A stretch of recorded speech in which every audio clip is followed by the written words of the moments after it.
అందరికీ నమస్కారం.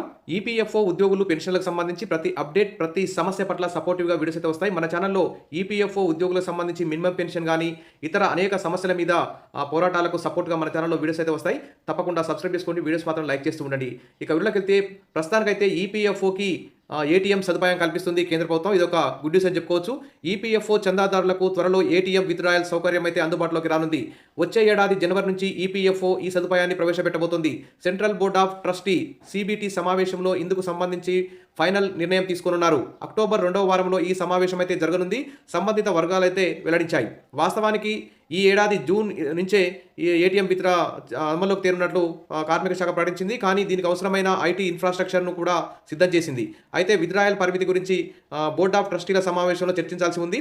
ప్రస్తుతం దేశవ్యాప్తంగా ఈపీఎఫ్ఓకి 7.8 కోట్ల మంది చందాదారులు ఉన్నారు. వీరికి చెందిన 28 లక్షల కోట్ల కార్పస్ ఈపీఎఫ్ఓ వద్ద ఉంది.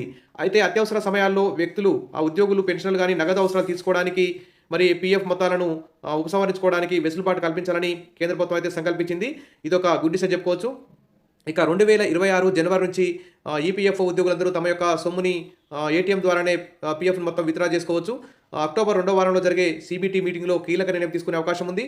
ఇక అందుకోసమే ఏటీఎంల నుంచి డబ్బు విత్‌డ్రాయల్‌కు పరిమితి ఉంటుందని ఒక అధికారి అయితే తెలియజేస్తున్నారు.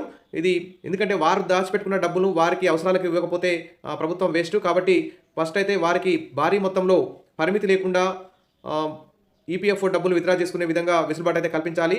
సీబీటీ మీటింగ్లో మినిమమ్ పెన్షన్ మీద కూడా 10,000 మినిమమ్ పెన్షన్ వచ్చే విధంగా కూడా కీలక నిర్ణయం ప్రకటించాలని చెప్పేసి ఈపీఎఫ్ఓ ఉద్యోగులందరూ కూడా ప్రభుత్వాన్ని అయితే డిమాండ్ చేస్తున్నారు. ఈ విధంగా ఈపీఎఫ్ఓ ఉద్యోగులకు సంబంధించి ప్రతి సమస్య పట్ల సపోర్టివ్‌గా మన ఛానెల్‌లో వీడియోస్ అయితే చేస్తాను. సబ్స్క్రైబ్ చేసుకోండి, వీడియోస్ లైక్ చేయండి, మీ ఫ్రెండ్స్‌కు అందరికీ షేర్ చేయండి. Thank you.